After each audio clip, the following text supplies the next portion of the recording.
மாதம் 1ஆந்தேதி என் பேரனுக்காக நான் எழுதி கொடுத்தேன்.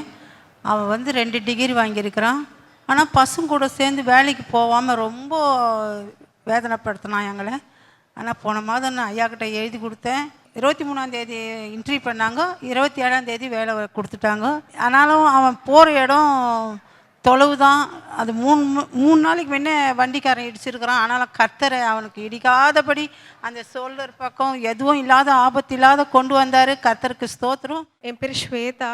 கர்த்தர் நாமத்துக்கு ஸ்தோத்திரம். நான் வந்து லாஸ்ட் ஃபெப்ரவரி இங்கே வந்திருந்தேன். அதுக்கு முன்னாடி வந்து எங்கள் அம்மா வந்து நிறைய வருஷங்களாக இங்கே வந்து பாஸ்டரை மீட் பண்ணி ப்ரேயர் பண்ணியிருக்காங்க. எனக்கு வந்து ஃபஸ்ட்டு ஒரு பெண் குழந்தை இருக்கா, அவள் பேர் அட்டாரா. அதுக்கப்புறமா நாங்கள் ரொம்ப வருஷமாக ஒரு குழந்தைக்காக வேண்டி மன்றாடி கேட்டுட்டு இருந்தோம். லாஸ்ட் ஃபெப்ரவரி வந்து பிரதரை பார்த்து நான் வந்து அவர்கிட்ட ப்ரேயர் பண்ணிக்கிட்டேன். அப்போ வந்து பிரதருக்கு சொன்னார், மகளே நீ கலங்காதே, கண்டிப்பாக வந்து நீ வந்து கர்ப்பவதியாக ஆகுவ அப்படின்னு சொன்னார். அதே மாதிரி இப்போ வந்து நான் 4 months ப்ரெக்னெண்ட்டாக இருக்கேன். கர்த்தர் நாமத்துக்கு ஸ்தோத்திரம். Praise the Lord. என் பேர் ஜான் ஃபெலிக்ஸ் ராஜ். நான் இங்கே ஆலம்பாக்கத்துலேருந்து வர்றேன். நான் 2023 வந்து குவைத்தில் ஒரு வேலைக்கு போயிருந்தேன். நான் வீட்டில் ரொம்ப பிரச்சனை, அதனால தான் நாங்கள் குவைத்தில் போய் வேலை பார்த்தேன். பட் எனக்கு அந்த வேலை வந்து செட் ஆகலை. ஸோ சம்பளம் வந்து ரொம்ப கம்மியாக இருந்துச்சு. வீட்டில் வேறு பிரச்சனை வேறு அதிகமாகிட்டே இருந்துச்சு. ஸோ லாஸ்ட் டிசம்பர் வந்து நான் திரும்பி வந்துட்டேன். அப்போ தான் வந்து அம்மா வந்து சொன்னாங்க, இந்த மாதிரி ஐயாவோட கூட்டம் வந்து கோயம்புத்தூர் நடக்குது, போய் பார்த்துட்டு வரலாம் அப்படின்ட்டு. இப்போ நான், அம்மா, சித்தி 3 பேர் வந்து கோயம்புத்தூரில் போய் ஐயாவோட கூட்டத்தை அட்டன் பண்ணிட்டு வந்தோம். அப்போ அப்பா லாஸ்ட்டில் வந்து ஐயா வந்து என் மேலே கை வச்சு ஜெபிச்சார். இந்த மாதிரி எனக்கு அந்த ஃபுல் வசனம் தெரில, பட் கடைசியில் வந்து சொன்னார், இந்த மாதிரி வெளி தேசத்தின் கதவுகள் திறக்கும் உனக்காக அப்படின்னாரு. அதே மாதிரி எனக்கு பிப்ரவரியில் ஒரு நல்ல சம்பளத்தில் வந்து அபுதாபியில் எனக்கு வேலை கிடச்சிருச்சு. இந்த மாதம் எண்டில் நான் கிளம்புறேன். பரசுராமத்துக்கு ஸ்தோத்திரம். என் பேர் ஜோதி, பெருங்கலத்தூர்லேருந்து வரேன். என் சகோதரன் வந்து காலேஜில் வேலை செஞ்சுக்கிட்டு இருந்தான். சில ஆண்டுகளுக்கு முன்னால் வந்து பிஹெச்டி வந்து கம்பல்சரி ஆக்கிட்டாங்க. இவனுக்கு பிஹெச்டியும் இல்லை, பிஎட்டும் இல்லை. அதனால் ரொம்ப என்ன செய்யணும்னு தெரியல. ஒரு 2 பெண் குழந்தைகள்லாம் இருக்கிறாங்க. அதனால் ரொம்ப கவலையோடு இருந்தோம். இங்கே வரும்போது தான் நான் ப்ரேயர் ரிக்வெஸ்ட் எழுதி கொடுத்துட்டு போவேன், வேலை கிடைக்கணும் ஆண்டவரே அப்படின்னு சொல்லி. அப்புறம் ப்ரேயர் வாரியர்ஸ் எல்லாம் எனக்கு ஃபோன் பண்ணி ஜெபம்லாம் பண்ணுவாங்க. அவன் வந்து ரெகுலர் காலேஜில் வந்து பிஹெச்டி படிக்கிறதுக்காக சேர்ந்து ஒரு 3 yearsலேயே வந்து கரெக்டாக முடிச்சுட்டான். பிஹெச்டி முடிச்சுட்டு அந்த டாக்டர் கிடச்சிருச்சுன்னு சொன்ன உடனேயே ஒரு 10 daysலேயே அவனுக்கு அதே காலேஜ்லேயே ப்ரொஃபஸர், அசோசியேட் ப்ரொஃபஸர்னு சொல்லி அப்பாயின்மெண்ட் ஆயிடுச்சு. அதுக்கு பிறகு தான் கான்வகேஷனே கொடுத்தாங்க. கர்த்தருடைய பெரிய நாமத்துக்கு ஸ்தோத்திரம். Price Lord. என் பேர் லெனிட்டா. நாங்கள் வந்து முடிச்சிலேருந்து வரோம். எங்களுக்கு கல்யாணம் ஆகி 3 வருஷமாக குழந்தை இல்லாமல் இருந்தது. அப்போது வந்து எங்கள் ஹஸ்பண்டோட ஃப்ரெண்டோட ஒய்ஃப் வந்து சொன்னாங்க, அவங்களுக்குமே வந்து 3 வருஷம் குழந்தை இல்லாமல் இருந்தது. அங்கிள் கிட்ட ஜோம் பண்ணி அவங்களுக்கு வந்து ஆண் குழந்தை பிறந்ததுன்னு எனக்கு வந்து சஜஸ்ட் பண்ணாங்க. எனக்கு அங்கிள் வந்து இங்கே ப்ரேயர் நடத்துகிறாங்களாம் தெரியாது. அவங்க சொன்னதுக்கப்புறம் இங்கே தொடர்ந்து வர ஆரம்பித்தேன். அப்புறம் ஒரு நாள் வந்துட்டு அடைக்கலப்பட்டினத்தை பற்றி இங்கே சொன்னாங்க. வீட்டில் ரொம்ப பிரச்சனையாக இருந்தது. 2 பேரும் எங்கே போகிறதுன்னு தெரியாமல் ஒரு நாள் வீட்டிலேருந்து பைக்கில் கிளம்பணும். மேப் போட்டு அடைக்கலப்பட்டினத்துக்கு போனோம். அப்போ ஓஎம்ஆரில் இருந்தது. அங்கே வந்து போய் ப்ரேயர் பண்ணும்போது சாரம்மாவும் இன்னொரு அண்ணாவும் இருந்தாங்க. ப்ரேயர் பண்ணிட்டு, உங்களுக்கு வந்து மைக்கிரி இருக்குது, உங்கள் ரிலேஷன்ஸில் யாரும் வந்து உங்களுக்கு குழந்தை பிறக்கூடாது அப்படி பண்ணியிருக்காங்கன்னு ப்ரேயர் பண்ணாங்க. நான் மயங்கி விழுந்துட்டேன். அப்போது வந்து உனக்கு சரியாயிடுச்சு, கண்டிப்பாக உங்களுக்கு வந்து குழந்தை ஒரு உற்பத்தி காலத்தில் கிடைக்கும் அப்படின்னாங்க. மேலேருந்து கீழே இறங்கி வரும்போது அங்கிள் உள்ளே வந்தாங்க. எதிர்ச்சியாக அவங்க வந்து பார்த்தோம். நாங்கள் ப்ரேயர் பண்ணதுக்காக நின்னோம். அப்போது எதுவுமே கேட்கல, நடந்து போயிட்டே இருக்கும்போது தலையில் கை வச்சாரு. ராக்கேலி, கர்த்தர் உன் நிந்தையை நீக்கினார்னு சொல்லி உனக்கு ஒரு ஆண் குழந்தை பிறக்கும், அதுக்கு யோசேப்புன்னு பேர் வை அப்படின்னு சொன்னார். அவர் சொல்லி 3 மாதத்தில் கன்சீவ் ஆகி 10 மாதத்தில் நார்மல் டெலிவரியில் ஆண் குழந்தையோட இன்னைக்கு ஏசப்பா சாட்சி சொல்ல கிருபை செஞ்சுருக்காங்க. ஹல்லேலூயா.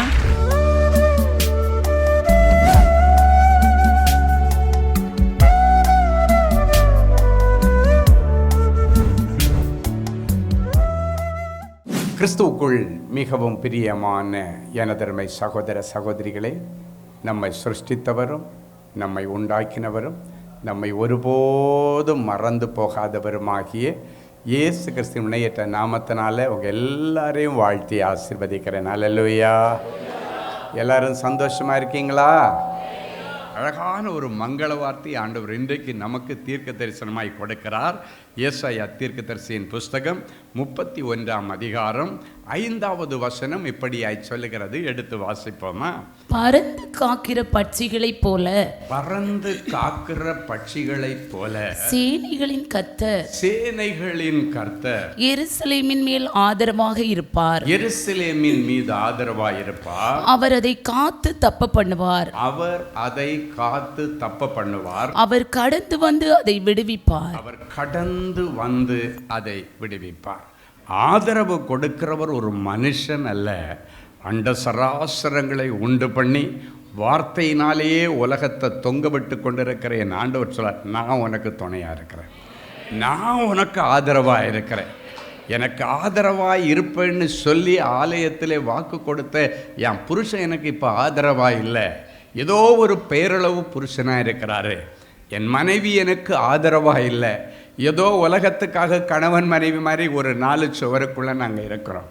எங்களுக்குள்ள எந்த உறவும் இல்லை, எந்த பகிர்ந்து கொள்ளுதலும் இல்லை, எந்த அன்பும் இல்லை, எந்த ஐக்கியமும் இல்லை. ஏதோ உலகத்தாருடைய பார்வையில் அவங்க கணவன் மனைவி என்று சொல்லி கொண்டிருக்கிற நிலைமையில் நிறைய பேர் இங்கே இருக்கிறீங்க. பெயரளவுக்கு தான் நான் வாழ்கிறேன். சிலர் சொல்கிறீங்க, நான் திருமணம் ஆகியும் ஒரு விதவையைப் போல இருக்கிறேன், நான் திருமணம் ஆகியும் இன்னும் வாழாமல் இருக்கிறேன் என்றெல்லாம் சொல்லி ஒருவேளை நீங்கள் கண்ணீரோடு வந்திருந்தீங்கன்னா உங்களுடைய குடும்ப வாழ்க்கைக்கு கர்த்தர் இன்றைக்கு முழு ஆதரவு கொடுக்கிறார். மனுஷன் உங்களுக்கு ஆதரவு கொடுக்கும் பொழுது நிறைய கண்டிஷன் போடுவான், நிபந்தனை போடுவான். இதை செய்தேன்னா நான் உனக்கு ஆதரவு கொடுப்பேன். என் ஆண்டவர் நிபந்தனையற்ற விதத்திலே உங்களுக்கு ஆதரவு கொடுக்கும்படி பலிபீடத்தில் நின்று ஓப்பனாக இன்றைக்கு டிக்ளேர் பண்ணுறார். எந்த பிரதிபலனும் உங்ககிட்ட எதிர்பார்க்க மாட்டேன், நான் உனக்கு ஏதாவது செய்யணும்னு நான் தீர்மானித்து வந்திருக்கிறேன். நீ எதிர்பார்த்திருக்கிற காரியம், நீங்கள் எதிர்பார்த்து கொண்டிருக்கிற நல்ல முடிவுகளை நான் உங்களுக்கு செய்ய போகிறேன். நீங்கள் எதிர்பார்த்து கொண்டிருக்கிற நல்ல முடிவுகளை நான் உங்களுக்கு கொடுக்கும்படி உங்கள் பேரில் நினைவாய் வந்திருக்கிறேன். அவைகள் தீமைக்கு ஏதுவானதாய் முடியாமல் சமாதானத்திற்கு ஏதுவாகவும் நன்மைக்கு ஏதுவாக முடியும் என்று கர்த்தர் சொல்கிறார். நான் இந்த முயற்சி எடுத்திருக்கிறேன். இது பேக் ஃபயர் ஆயிடுச்சுன்னா என் கதையே முடிஞ்சிடும், இது ஃபெயிலியர் ஆயிடுச்சுன்னா அவ்வளோதான் என் வாழ்க்கை முடிஞ்சிடும் என்றெல்லாம் வந்திருக்கிற தேவனுடைய பிள்ளைகளே, அதை ஃபெயிலியர் ஆக்காதபடிக்கு ஜெயம் கொடுக்கிற தேவன் யெகோவா நிசி இன்றைக்கு உங்களுக்கு பக்க பலமாக உங்களோடு கை கோர்க்கிறார். இன்றைக்கு பிறகு அவருடைய கரத்தை பிடித்து கொண்டு நீ எது செய்தாலும் உனக்கு வாய்க்கும், நீ தொட்டதெல்லாம் உனக்கு பொன்னாகும். ஏன்னா வானத்திற்கும் பூமிக்கும் சகல அதிகாரம் உள்ளவர் என் ஆண்டவர். வெள்ளியையும் பொன்னையும் கையில் வைத்திருக்கிற ஆண்டவர் இன்னைக்கு உனக்கு உதவி செய்து எப்படியாவது ஒன்று தூக்கி விடணுன்னு ஒரு முடிவோடு வந்திருக்கார். ஏன் தெரியுமா உன்னை தூக்கி விடணுன்னு நினைக்கிறார்? உன் மூலமாக நிறைய பேரை தூக்கி விட ஆண்டவர் ஒரு பிளானோடு ஒன்று கூட்டு வந்திருக்கிறார். உங்கள் ஒவ்வொருவர் மேலே தன்னுடைய வல்லமை அளவில்லாமல் போட போகிறார், தன்னுடைய ஆசீர்வாதத்தை அளவில்லாமல் ஊற்றப் போகிறார். யார் யார் ஆண்டவரே என்ன நீங்கள் உயர்த்தி பாருங்கள், நான் 4 பேருக்கு பிரயோஜனமாக இருப்பேன், என் குடும்பத்திற்கு நான் ஆதரவாக இருப்பேன். ஆண்டவரே என்னை நம்பி கொடுத்த என்னுடைய குடும்பத்திற்கு, என்னுடைய மனைவிக்கு, என் பிள்ளைகளுக்கு நான் உண்மையாக இருப்பேன். ஆண்டவரே எனக்கு நீர் வேண்டும் என்று நீங்கள் கேட்டீங்கன்னா இன்னைக்கு ஆண்டவர் உங்களோடு கூட வருவார். உங்களுக்கு ஆதரவு கொடுக்கிற ஆண்டவர் உங்கள் கூடவே வருவார்.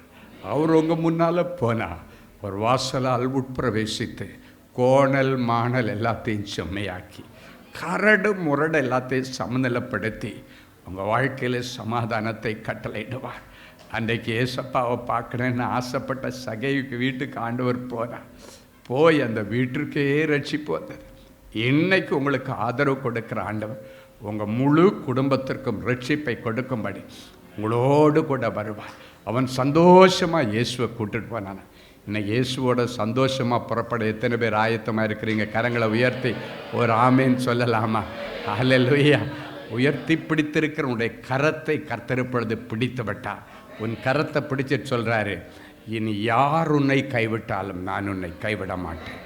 நான் உன்னை விட்டு விலகுவதும் இல்லை, உன்னை கைவிடுவதும் இல்லை. மோசையோடு இருந்தது போல நான் உன்னோடு கூட இருப்பேன். அன்றைக்கு யோசுவாவோடு கூட இருந்தது போல உன்னோடு கூட இருப்பேன். உன் கடன்களை அடைக்கும்படி நான் உன் கூட இருப்பேன். உன் வியாதிகளை மாற்றும்படி நான் உன் கூட இருப்பேன். உன்னுடைய பிள்ளையை பாழான கிணத்திலிருந்து, தேவையில்லாத பழக்கங்களிலிருந்து தூக்கி எடுக்கும்படி உன் பிள்ளையோடு கூட இருப்பேன். நான் உங்க கூட இருந்து செய்ய போகிற காரியங்கள் பயங்கரமாக இருக்கு. கர்த்தர் தீர்க்க தரிசனமாய் சொல்ல, எந்த ஜாதிகளிடத்திலும் செய்யப்படாத அதிசயங்களை கர்த்தர் உங்கள் மூலமாக ஜனங்களுக்கு செய்வார், உங்களுக்கும் செய்வார்.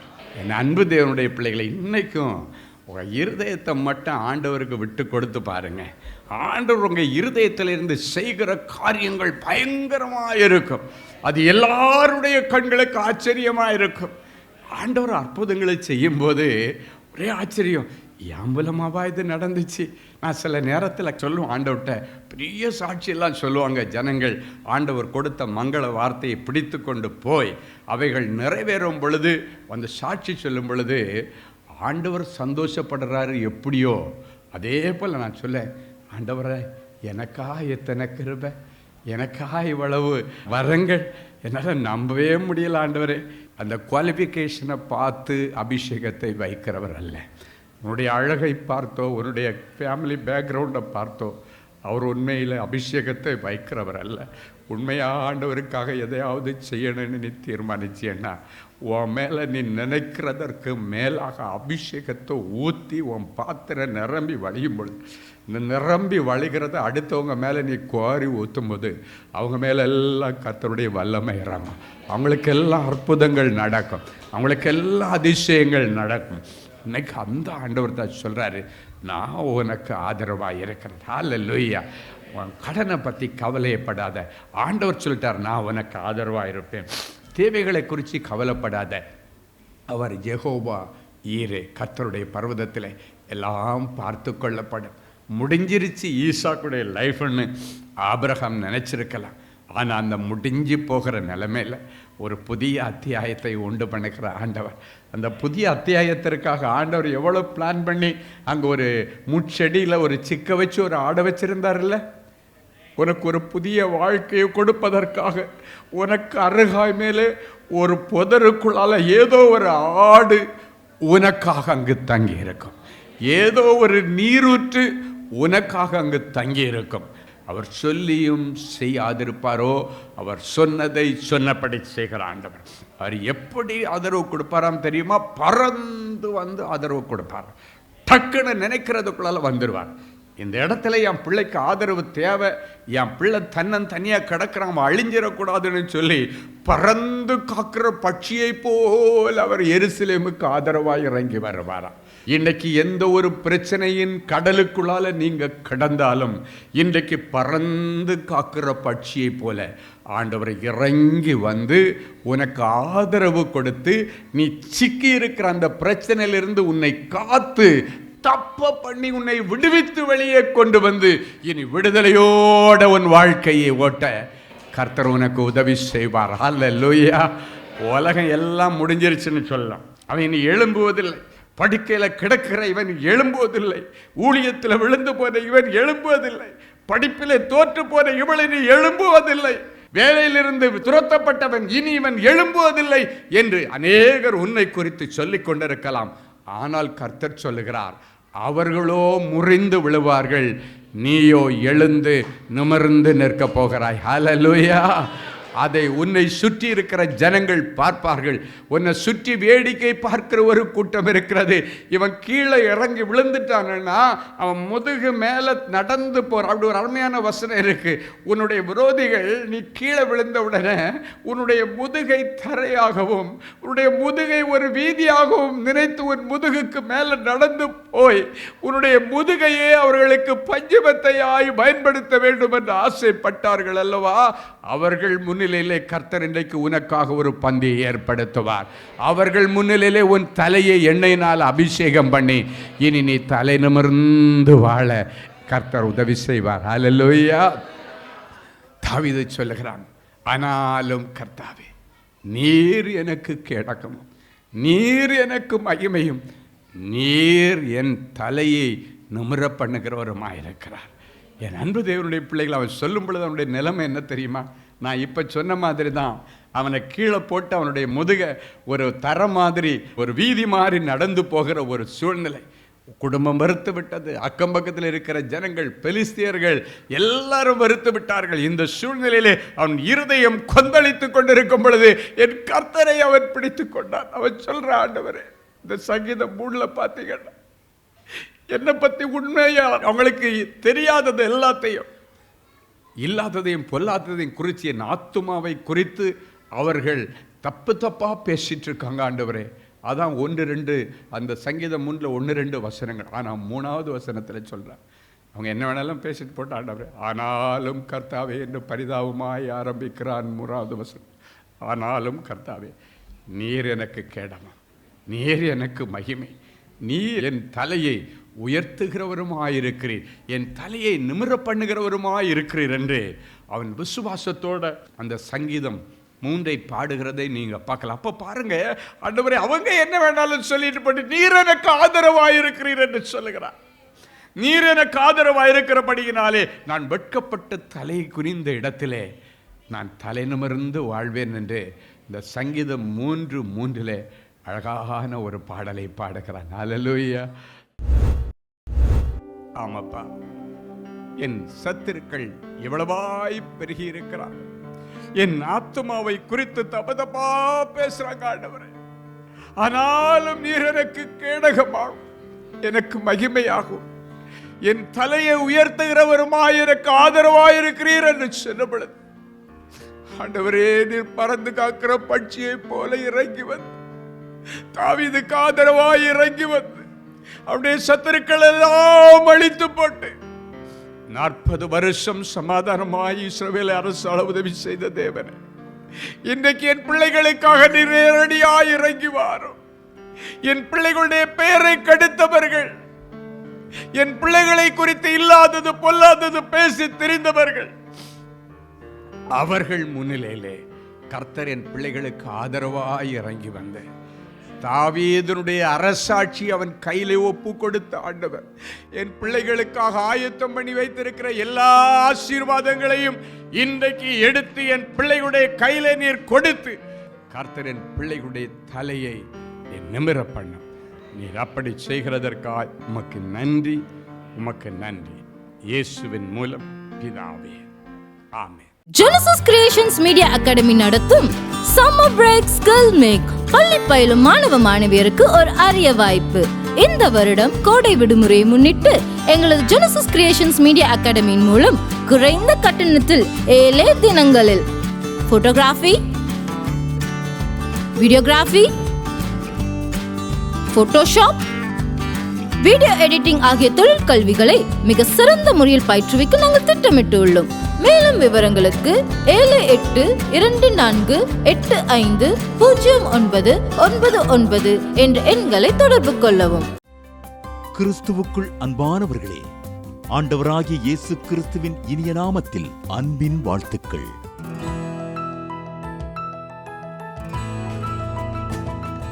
எங்களுடைய மார்வெல் திருமண தகவல் மையத்தை ஆன்லைன் சேவை மூலம் உங்களுக்கு அறிமுகப்படுத்துவதில் நாங்கள் மிகுந்த மகிழ்ச்சி அடைகிறோம். எங்களது மார்வெல் திருமண மையம் கிறிஸ்தவ குடும்பத்தில் திருமணத்திற்கு ஆயத்தமாயிருப்பவர்கள் தங்களுக்கு ஏற்ற வாழ்க்கை துணையை தேர்ந்தெடுக்க சிறந்த திருமண சேவை மையமாக இருக்கிறது. மேலும் மார்வெல் திருமண தகவல் மையத்தில் நீங்கள் பதிவு செய்வதற்கு எங்களது இணையதள முகவரி www.marvelmatrimony.com மற்றும் அலைபேசி எண் 7824855999 என்ற எண்ணிற்கு தொடர்பு கொள்ளலாம். சென்னை, நாகர்கோவில் மற்றும் மும்பை நகரில் உள்ளவர்கள் பதிவு செய்ய விரும்பினால் கீழ்க்கண்ட விலாசங்களில் உள்ள எங்களது அலுவலகங்களோடு தொடர்பு கொள்ளலாம்.